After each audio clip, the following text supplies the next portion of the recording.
Naisipan nga pala naming mag-picnic dito sa malapit sa lake sa amin. Medyo mainit siya at di na katulad ng dati. Mapuno kasi noon. Ngayon naman ay may mga bagong ginagawa kaya binawasan na nila ang mga puno.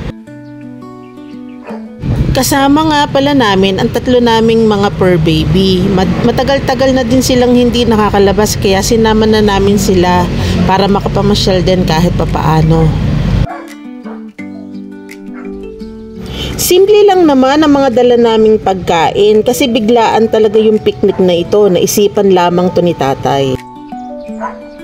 Minsan na nga lang din namin to magawa kasi nga sa sobrang dami na rin ng aming ginagawang trabaho, medyo busy na kaya minsan binibigyan namin ng pagkakataon ng mga sarili namin.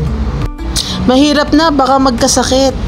Minsan kailangan naman maging nature lover, hindi aluminum lover.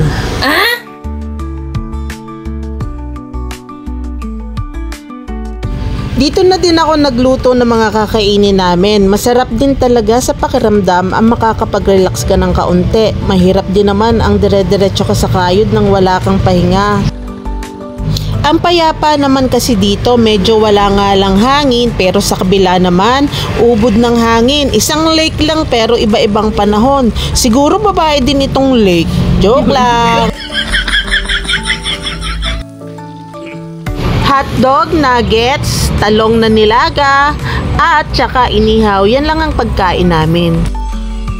Sabi nga nila, kung anong gusto mong dalhin, dalhin mo at wala namang rules kung ano mga dadalhin at kakainin ninyo pag magpipiknik kayo. Ito nga po pala si Sassy, ang bago naming alaga. Inampon nga lang po pala namin siya. Siyempre, hindi mawawala si Chokoy. Siyempre, dahil tanghalian na, kumakain na kami. Masarap sa nagpipiknik pag nakakamay ka. Wala nga lang kaming nakuhang dahon dyan. Dapat magbubudal fight kami. Kaya ang ginawa ko, sa paper plate na lang.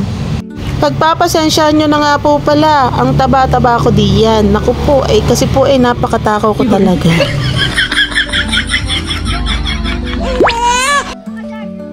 At dahil malapit lang naman talaga itong lake sa amin, kaya may dumating kaming bisita. Unoks na nga, akala mo'y pag-aari. Ano po?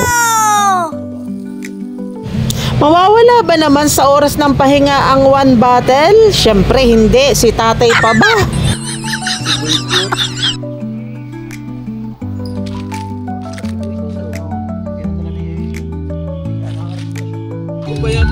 Luma sa tatay ko yan. Ang isang bote, yung sasabing isang bote lang tayo, scam yun. Yung isang bote, nagiging 2, nagiging 3, nagiging 4.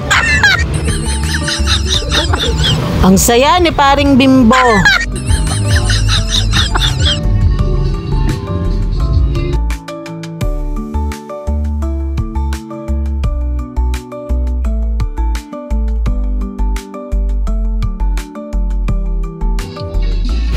Siyempre, di naman lasing at dahil na-enjoy namin ang gabi, kaya nagsayawan na lamang ng medyo may tama na.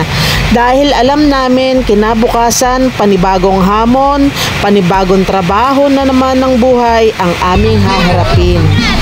Maliwanag pala to sa night! Pagka night!